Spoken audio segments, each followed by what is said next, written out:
जय हिंद दोस्तों, कैसे हो आप सभी। मैं प्रीति सिंह हाजिर हूँ आप सभी के सामने इंडियन पॉलिटी की क्लास लेके। डियर, कंटिन्यू करते हैं आज की क्लास। जो हमने कल क्लास ली थी नागरिकता को, उसी को आगे हमें कंटिन्यू करना है, क्योंकि नागरिकता से रिलेटेड और भी सारे फैक्ट्स हैं जो हमें जानने हैं। फिर उसके बाद डियर हम ऑब्जेक्टिव लगाएंगे जो स्टेट लेवल पीसीएस में क्वेश्चन पूछे गए हैं। तो डियर, हम बात कर रहे थे नागरिकता की। तो कल हम बात कर चुके थे कि भाई नागरिकता कितने प्रकार से प्राप्त की जा सकती है, तो हमने 5 प्रकार पढ़ा था। फिर हमने ये पढ़ा था कि भाई नागरिकता, भारतीय जो नागरिकता है वो कितने प्रकार से समाप्त की जा सकती है। तो 3 प्रकार को हमने जाना था कि भाई इन 3 प्रकार से नागरिकता को समाप्त किया जा सकता है। आज हम आगे डियर इसी क्लास को कंटिन्यू करते हैं। अगर आपसे पूछ ले कि भाई नागरिकता का स्वरूप कैसा है, भारतीय जो नागरिकता है इसमें कैसा स्वरूप है नागरिकता का, तो डियर आप सभी को ध्यान में रखना है। भारतीय संविधान में इकहरी नागरिकता का प्रावधान किया गया है। क्या डियर? इकहरी नागरिकता का प्रावधान किया गया है, तो ये चीज आपको ध्यान में रखनी है। भारत में तो इकहरी नागरिकता का डियर प्रावधान किया गया। अगर आपसे यूएसए में पूछ ले कि भाई यूएसए में कैसी नागरिकता का प्रावधान किया गया है, तो डियर यूएसए में दोहरी नागरिकता। कैसी?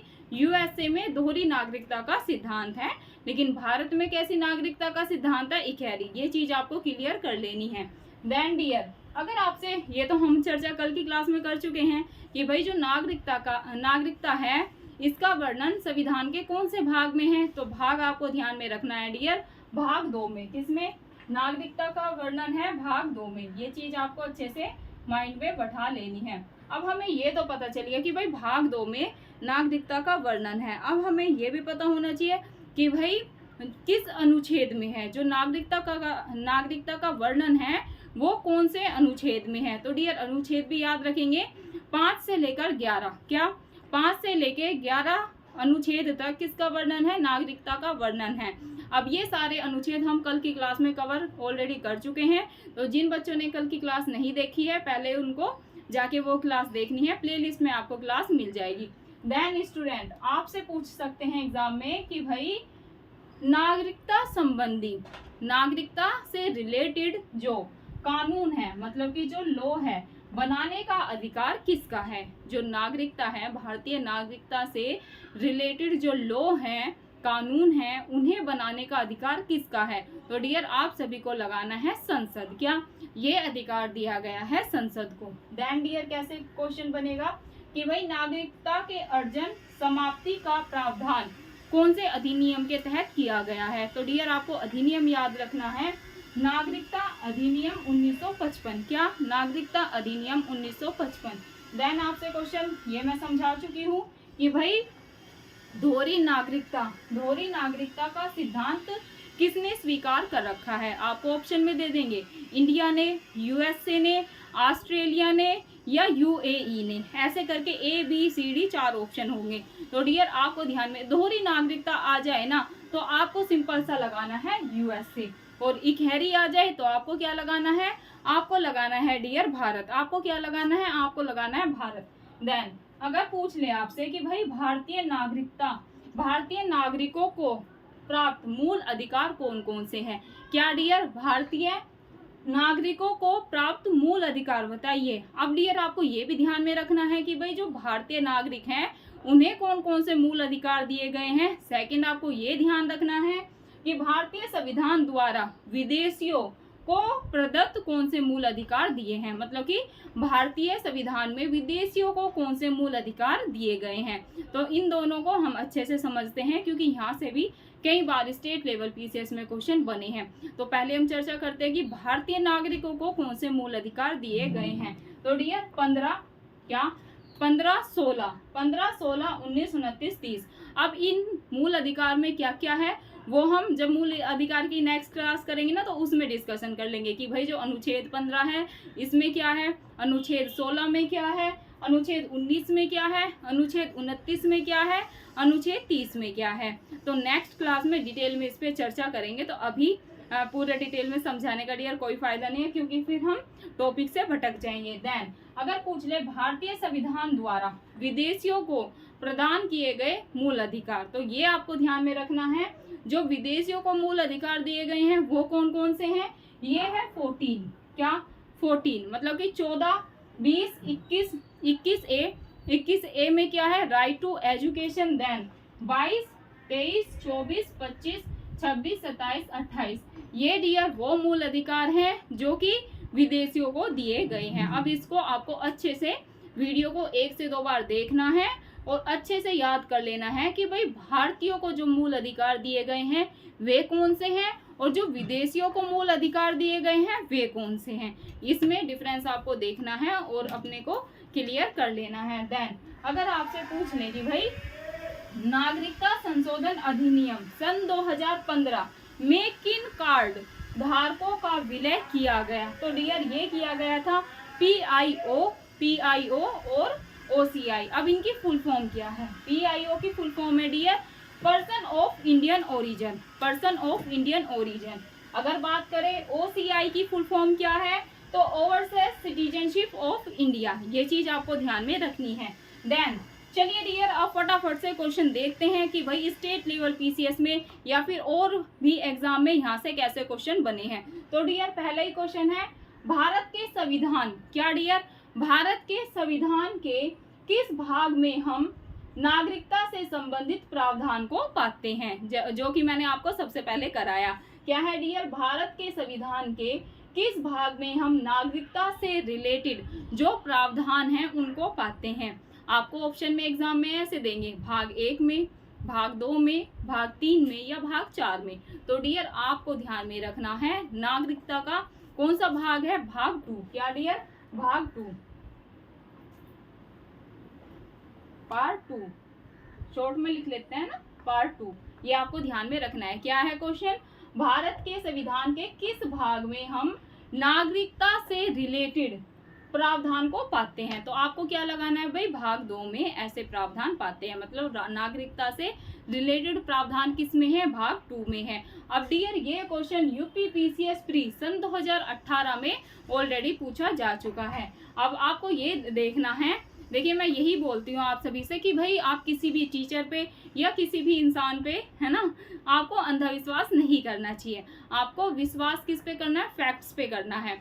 देखिए आपको पहले देखना है कि भाई जो मैं नागरिकता करवा रही हैं वहां से क्वेश्चन आ भी रहे हैं एग्जाम में या नहीं आ रहे। अब आप भी अपनी टैली कर सकते हैं अपने PYQ देख के, और मैं तो आपके सामने प्रूफ लेके हाजिर हूँ कि भाई कहाँ इसी नागरिकता से, जहाँ जो मैंने कल की क्लास ली और आज मैंने थ्योरी को समझाया, वहीं से कैसे एग्जाम में स्टेट लेवल PCS में क्वेश्चन बने हैं। तो अभी आपको यकीन हो जाएगा। चलिए तो सेकंड क्या है क्वेश्चन, भारतीय संविधान कौन सी नागरिकता प्रदान करता है, जो कि हमने यहीं पर पढ़ा कि भाई जो भारतीय संविधान की नागरिकता का स्वरूप है वो कैसा, इकहरी। अब क्वेश्चन के फॉर्म में कैसे आया वो आपको समझना है कि भाई भारतीय संविधान कौन सी नागरिकता प्रदान करता है। कैसे क्वेश्चन है कि भाई भारतीय इंडियन कॉन्स्टिट्यूशन कैसे सिटीजनशिप प्रदान करता है। तो डियर आपको ध्यान में वहां पर ऐसे देंगे दोहरी, इकहरी। तो आपको क्या लगाना है, आपको लगाना है इकहरी। जो भारतीय संविधान है वो कैसी नागरिकता प्रदान करता है, इकहरी। अब ये भी question dear UP PCS pre 1994 में पूछा जा चुका है। नेक्स्ट क्वेश्चन पे मूव करते हैं। नेक्स्ट क्वेश्चन पे डियर आप 3 स्टार लगा लें। और अब कुछ बच्चे सोचेंगे कि मैम ने तो पहले से ही स्टार वगैरह सब लगा रखे हैं, टिक लगा रखे हैं, अंडरलाइन कर रखे हैं, तो ये क्या है। तो डियर इससे पहले हमने वीडियो शूट करी थी, लेकिन पता नहीं क्या एरर हो रहा है, वीडियो शूट नहीं हुई वो, तो हमने सोचा कि अगेन वीडियो को शूट करते हैं। ये तो होता ही रहता है ना। अब तो ऐसा लग रहा कि पता नहीं क्या ही चल रहा है, क्योंकि डियर पता है क्या होता है, जैसे हम एनर्जी फुल होती है ना कि वही पहली क्लास लेनी है, तो एकदम बहुत सारी चीज़ें माइंड में आती जाती है। लेकिन हम जब दोबारा क्लास लेते हैं कोशिश ज़रूर करते हैं कि भाई जो हमने पहले बोला वैसे बोले, लेकिन ऐसा नहीं होता है। फिर और कुछ नया दिमाग में आता है तो वैसे फिर क्लास को लेते हैं। तो इसी वजह से आपको ये अंडरलाइन दिख रही होगी। थोड़ा सा कोऑपरेट करना, आवाज़ को अच्छे से सुनना, और आई थिंक दिखाई भी सही दे रहा है, ठीक है। तो नेक्स्ट क्वेश्चन कैसे है, बहुत ज़्यादा महत्वपूर्ण है डियर। ये question BPSC 1996 state level PCS, MP PCS, RAS, Haryana PCS में कई बार पूछा जा चुका है। क्वेश्चन क्या है, अच्छे से आपको सुनना है। भारतीय नागरिकता नहीं प्राप्त की जा सकती, कि जो भारतीय नागरिकता है, इंडियन सिटीजनशिप है, वो कैसे प्राप्त नहीं की जा सकती। अब डियर जब आपको एग्जाम में जैसे ऑफलाइन पेपर होता है ना, सबसे पहले फोकस किस पे करना है, इस नहीं पे, क्योंकि डियर जल्दबाजी में ना थोड़ा एग्जाम का ऐसे ही प्रेशर होता है कि हमारा ना नहीं कहीं छूट जाता है, हम ये पढ़ लेंगे भारतीय नागरिकता प्राप्त की जा सकती है। तो ये तो हमने कल ही पढ़ा है कि भाई वो जन्म से भी, देशीकरण से भी और किसी भूभाग के सम्मेलन से भी, तो ये तो हम पढ़ चुके हैं। लेकिन एग्जाम में ऐसे ही हमें कंफ्यूजन हो जाता है। आपको क्या ध्यान में रखना है कि भाई भारतीय नागरिकता प्राप्त नहीं की जा सकती, तो ऑप्शन देखना है, आप तुरंत वैसे आंसर को लगा देंगे। ए ऑप्शन है जन्म द्वारा, बी है देशीकरण के द्वारा, सी है किसी भूभाग के सम्मेलन के द्वारा और डी है भारतीय बैंक में धन जमा करवाकर। अब डियर देखिए कितना सिंपल है, कल की क्लास में हमने ये कराया कि भाई 5 प्रकार से भारत की नागरिकता, इंडियन की सिटीजनशिप प्राप्त की जा सकती है। पहले ही हमने पढ़ा था बाय बर्थ, फिर हमने पढ़ा था देशीकरण के द्वारा, फिर हमने पढ़ा था किसी भूभाग के सम्मेलन के द्वारा। तो भाई ये तो हम पढ़ चुके हैं ना कि भाई 5 प्रकार से प्राप्त की जा सकती है। अब हमने क्या नहीं पढ़ा था, आपको अपने माइंड पे जोर देना है। हमने ये नहीं पढ़ा भाई कहीं कि भाई भारतीय बैंक में धन जमा करवाकर। ऐसा कभी सुना है आपने कि भाई अगर हमने भारत की या किसी और देश की नागरिकता लेनी है तो भाई बैंक में धन अच्छा खासा जमा करो और भाई भारत की नागरिकता ले लो? ऐसा थोड़ी ना होता है। तो वैसे भी आप कॉमन सेंस से भी डियर इस क्वेश्चन को एलिमिनेट करके अपना आंसर निकाल सकते हैं। तो है ना, मतलब कैसा, ये ऑप्शन ही अलग है। तो इसको तो आप ऐसे देखेंगे ना कि भाई कि भारतीय बैंक में धन जमा करवा कर, तो वैसे ही अजीब सा लग रहा है कि ऐसे थोड़ी ना किसी देश की नागरिकता प्राप्त की जा सकती है। तो यही हमारा राइट आंसर है, क्योंकि हमें क्या फाइंड आउट करना है, हमें फाइंड आउट करना है कि भाई भारतीय नागरिकता प्राप्त नहीं की जा सकती। ये आपको अच्छे से माइंड में बैठा लेना है। चलिए, तो हमारा आंसर हो गया डी। नेक्स्ट क्वेश्चन पे मूव करते हैं डियर। नेक्स्ट क्वेश्चन है किस देश में दोहरी नागरिकता का सिद्धांत स्वीकार किया गया है? अब ये क्वेश्चन डियर MPPCS प्री सन 2006 में ऑलरेडी पूछा जा चुका है और इस क्वेश्चन को हम थ्योरी के माध्यम से पहले भी समझ चुके हैं, तो हमारे लिए ये बहुत ही ज्यादा आसान है। क्या है भाई, किस देश में दोहरी नागरिकता का सिद्धांत है? सिंपल सा है भाई, यूएसए में। कहाँ पर डियर? यूएसए में। यूएसए में क्या है डियर? यूएसए में दोहरी नागरिकता का प्रावधान किया गया है। देन नेक्स्ट क्वेश्चन पे मूव करते हैं डियर, जो कि है कौन नागरिकता के अर्जन हेतु शर्तों को नियत करने के लिए सक्षम है? आपको ऑप्शन में दिए गए हैं चुनाव आयोग, बी है राष्ट्रपति, सी है संसद एवं राज्यों की विधानसभाएं, डी है संसद। तो डियर इसका आंसर है संसद। और हम पहले भी यहाँ पर पढ़ चुके हैं कि भाई जो नागरिकता से रिलेटेड लॉ हैं उनको लॉ बनाने का राइट किसका है? ये पार्लियामेंट का है, संसद का है। अब यही क्वेश्चन के फॉर्म में कैसे दे दिया? क्वेश्चन के फॉर्म में ऐसे दे दिया डियर कंफ्यूज करने के लिए कि भाई कौन नागरिकता के अर्जन हेतु शर्तों को नियत करने के लिए सक्षम है। तो आपको क्या लगाना है डियर? आपको लगाना है आंसर संसद। चलिए आज के लास्ट क्वेश्चन पे मूव करते हैं। आज का लास्ट क्वेश्चन है नागरिकता अधिनियम। क्या डियर? नागरिकता अधिनियम 1955 के अंतर्गत पंजीकरण द्वारा भारतीय नागरिकता प्राप्त करने के लिए भारतीय मूल के व्यक्तियों को भारत में कितने वर्ष बिताने होंगे? क्या डियर? अगेन क्वेश्चन को समझना है क्योंकि ये है आपके होमवर्क का क्वेश्चन। क्वेश्चन को सुनिएगा आराम से, शायद दिखाई नहीं दे रहा होगा तो सुन के भी आप आंसर को निकाल सकते हैं। क्या है क्वेश्चन? नागरिकता अधिनियम 1955 के अंतर्गत पंजीकरण द्वारा भारतीय नागरिकता प्राप्त करने के लिए भारतीय मूल के व्यक्ति को भारत में कितने वर्ष बिताने होंगे? आपके ऑप्शन है, ऑप्शन ए है 5 ईयर, बी है 6 वर्ष, सी है 10 वर्ष और डी है डियर 7 वर्ष। तो ये आप सभी का होमवर्क का क्वेश्चन है, सभी को आंसर देने का प्रयास जरूर करना है और आप सभी फीडबैक जरूर दीजिएगा आपको क्लास कैसी लगी। धन्यवाद दोस्तों, ये थी आज की क्लास। कल की क्लास में हम करेंगे फंडामेंटल राइट, क्या मौलिक अधिकार, जो कि है अपना भाग 3 और अनुच्छेद है अपने अनुच्छेद हैं उसमें मैं अनुच्छेद ही कंफ्यूज हो गई रुक जाओ, 12 से लेके 35, क्योंकि नागरिकता पढ़ रहे थे ना तो एकदम माइंड से ऐसे कभी कभी चीजें ब्लैंक हो जाती है, लेकिन ध्यान में रखना है। कल की क्लास में डियर हम क्या पढ़ेंगे? कल की क्लास में पढ़ेंगे हम मौलिक अधिकार का। क्या पढ़ेंगे डियर? कल की क्लास में हम पढ़ेंगे हम मौलिक अधिकार जो कि है अपना भाग थर्ड, और अनुच्छेद क्या है डियर, अनुच्छेद 12 से लेके 35, ठीक है ना।